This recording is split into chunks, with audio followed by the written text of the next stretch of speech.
The room is already quiet before Zac even says a word, and that is what makes the moment feel dangerous.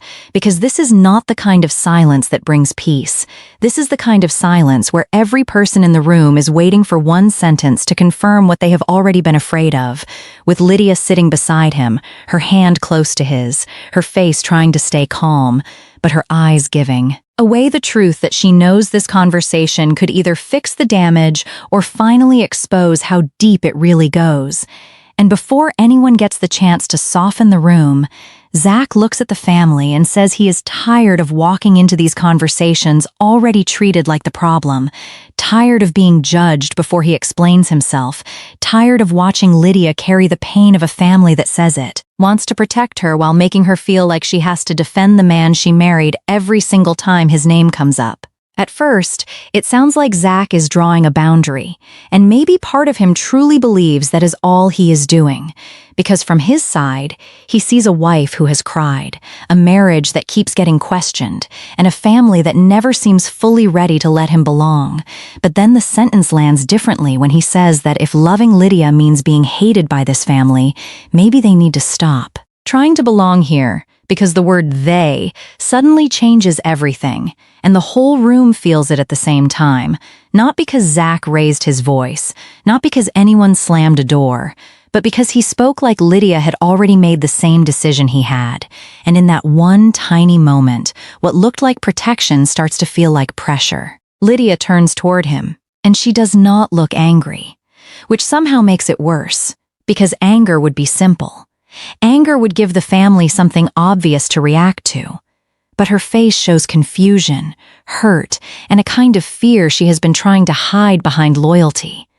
While Ethan watches Zac like he has just heard the exact thing he always worried about.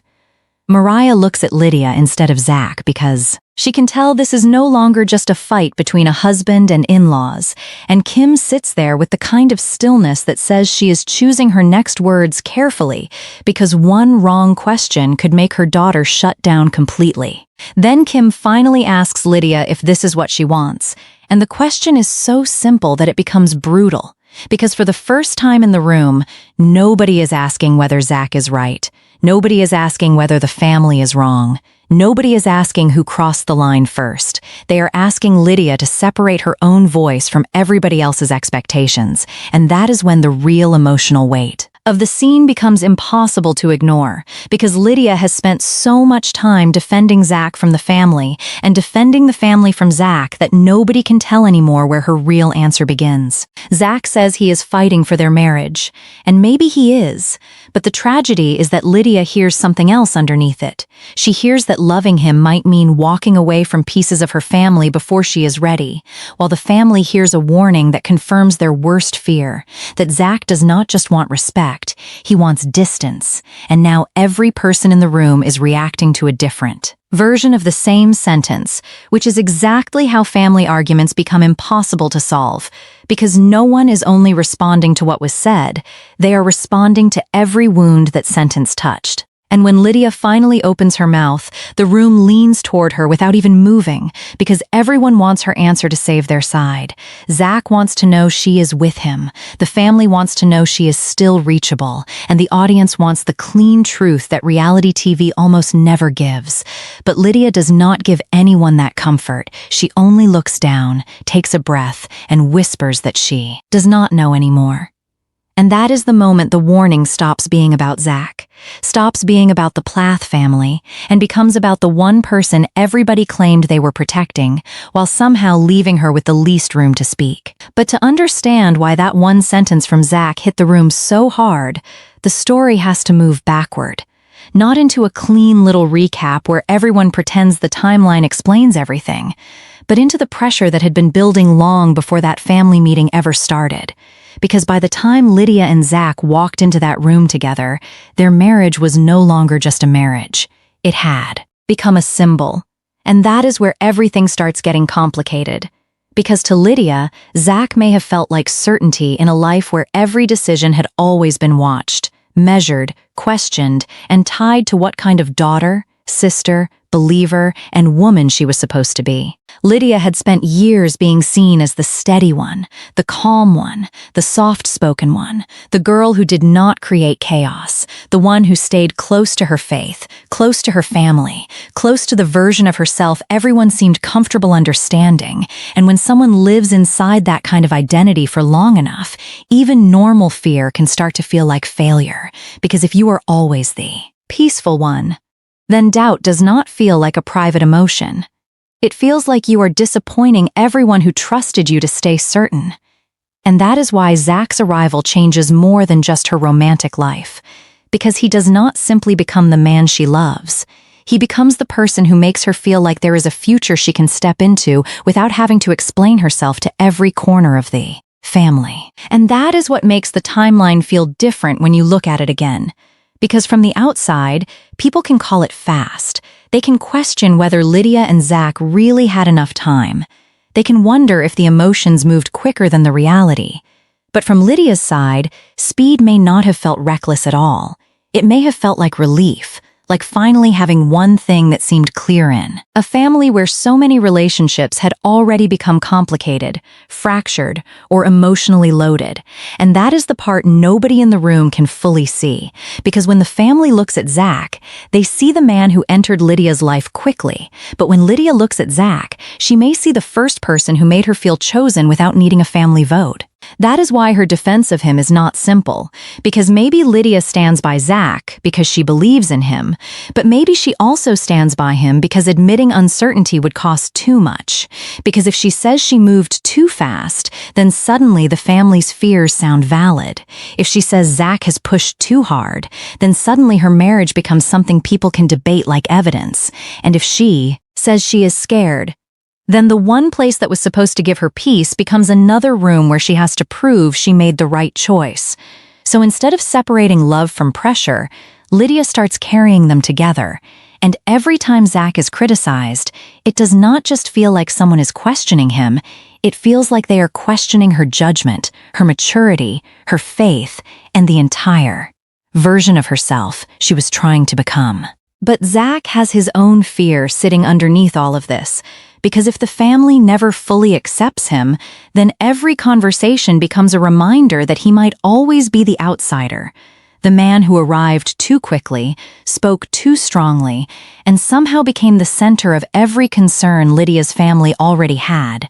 So when he warns them that maybe they should stop trying to belong, he may believe he is protecting Lydia from more pain. But the question becomes whether he understands that Lydia's family pain is not a weapon he can use just because he has witnessed it. Because there is a difference between holding someone's hurt and turning that hurt into a reason to make decisions for both of you.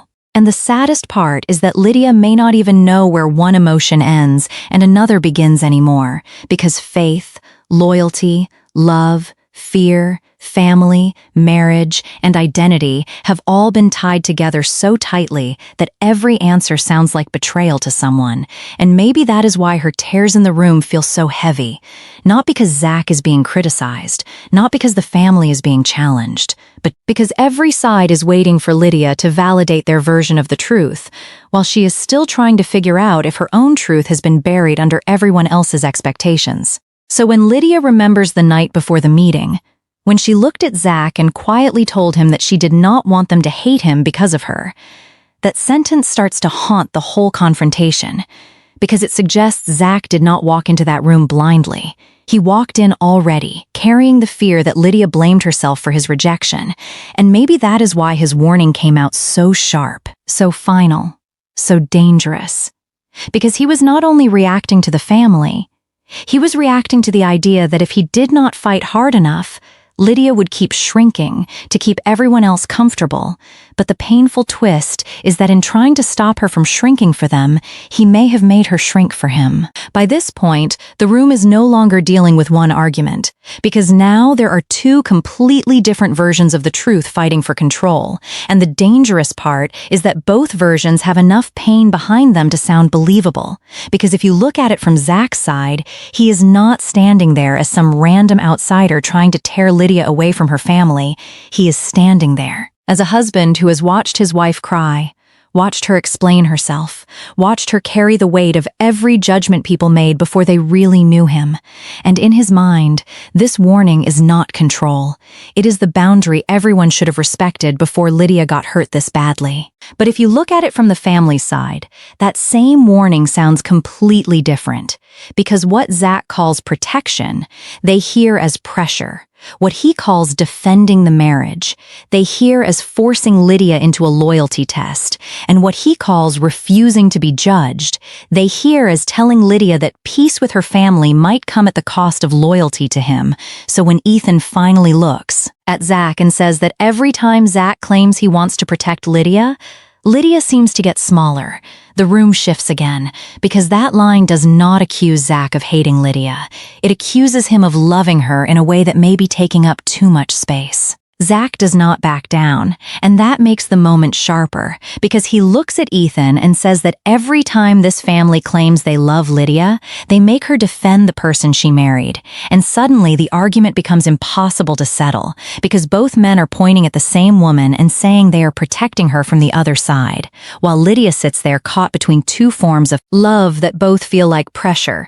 And this is where the audience starts dividing too, because some viewers will see Zac as exhausted, misunderstood, and tired of watching Lydia be pulled apart, while others will see him as a man who may not realize that speaking loudly on Lydia's behalf is still not the same as letting Lydia speak. Then Mariah enters the conversation, and her voice changes the entire temperature of the room because she does not come at Lydia with accusation. She comes at her with recognition, the kind that hurts more because it does not sound like judgment. And when she tells Lydia that she knows what it feels like when everyone thinks they know what is best for you, and then asks if this is still her choice, the question lands harder than everything before it, because Mariah is not asking Lydia to reject Zac. She is asking whether Lydia can still hear herself underneath all the noise.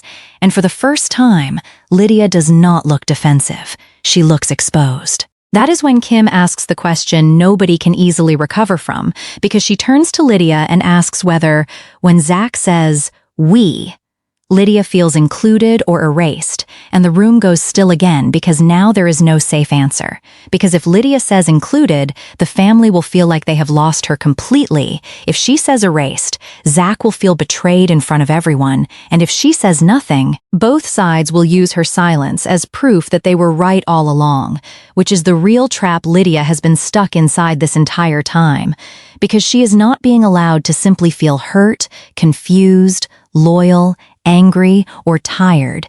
Every emotion has to become evidence in somebody else's argument. And that is the part that makes this confrontation so unstable, because Lydia's tears no longer mean one thing.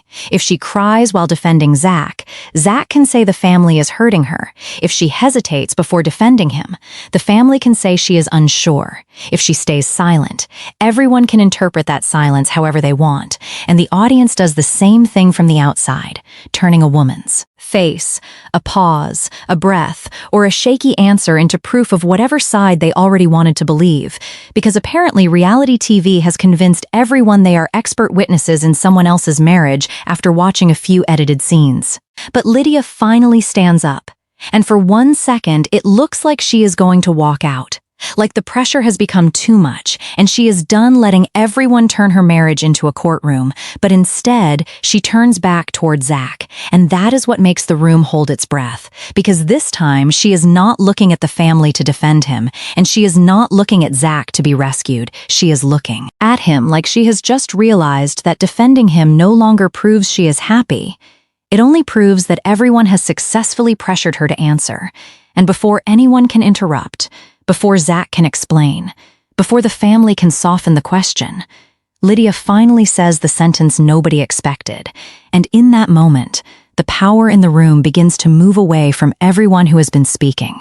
For her, Lydia finally speaks, but the words do not come out the way anyone in that room was waiting for, because she does not turn to Zac and rescue him. She does not turn to her family and accuse them, and she does not give the audience the clean little answer they have been chasing since the first uncomfortable pause. Instead, she looks at all of them and says that everybody keeps asking if she chose wrong. But nobody is asking why every choice she makes has to become proof for someone else. And the room changes in a way shouting never could have changed it. Because suddenly the argument is not about whether Zac went too far, and it is not about whether the Plaths were too harsh. It is about why Lydia's marriage has become a mirror where every person keeps trying to see their own fear confirmed. Zac looks hurt first, not angry, just exposed, because for him, Lydia's independence sounds almost like distance. And that is the cruel part of a conversation like this, because when someone has been fighting beside you, the first moment they speak apart from you can feel like betrayal, even when it is actually honesty. So when Lydia tells him that he cannot speak for her, the sentence lands like a wound. And Zac immediately says he was only trying to protect them, only trying to stop the family from hurting her again, only trying to make sure their marriage was not treated like a mistake before anyone gave it a real chance. But Lydia does not let protection stay soft just because the intention was good. She tells him that protection should not sound like a sentence. That is when the family starts to soften. But Lydia does not hand them an easy victory either, because the second they look relieved, as if her words against Zac somehow prove they were right all along, she turns the pressure back on them and says their concern made her feel like a child, like every decision she made had to be reviewed, approved, doubted, and corrected by people who loved her but did not always trust her. And that is where the damage becomes visible, because the family wanted to believe they were saving Lydia from pressure, but Lydia is telling them they were part of it, and now nobody gets to stand in the room as the clean hero, which is honestly rude of emotional truth to ruin everyone's preferred storyline like that. The hardest admission comes when Lydia says marriage did not erase her confusion. And for a second, Zac looks like he has been hit by something he never prepared for, because he can handle the family questioning him. He can handle being misunderstood. He can even handle looking like the outsider. But hearing Lydia admit that love did not magically make her certain forces him to face something much scarier. Then criticism. The possibility that his wife's doubts are not attacks from the family. Not editing, not outside noise, but real feelings she has been carrying while trying to keep everyone else steady. Zac walks outside, not with rage, but with the kind of silence that feels worse, because now the warning he gave inside the house has turned back toward him, and Lydia follows him onto the porch where the whole fight becomes smaller, quieter, and more painful, because without the family watching, there is no audience to convince and no side to win, only two people standing in the aftermath of words they cannot take back. And when Zac tells her that he was fighting for them, Lydia answers that he made it sound like she had already chosen to leave them. And when he asks if the family has not already made her choose, she says no. Everyone has, including him. That is the moment the whole story stops pretending this is just about a family accepting a husband, because Lydia is finally naming the trap. And the trap is that every person who claims to love her has been asking for proof. Zac wants proof that she is with him. The family wants proof that she is still reachable. Viewers want proof that their side of the argument is right, and Lydia is left standing in the middle with no room to simply be unsure, to be hurt, to be married, to be a daughter, to be loyal, to be confused, and to still belong to herself. So when she walks back inside alone, everybody thinks they know what is coming. The family thinks she may finally admit Zac crossed a line. Zac thinks she may emotionally leave him standing outside. And the audience thinks this is the moment where Lydia chooses a side. But the look on her face says something far more painful is about to happen. Because for the first time all night, Lydia is not walking into that room as Zac's wife or the Plath's daughter.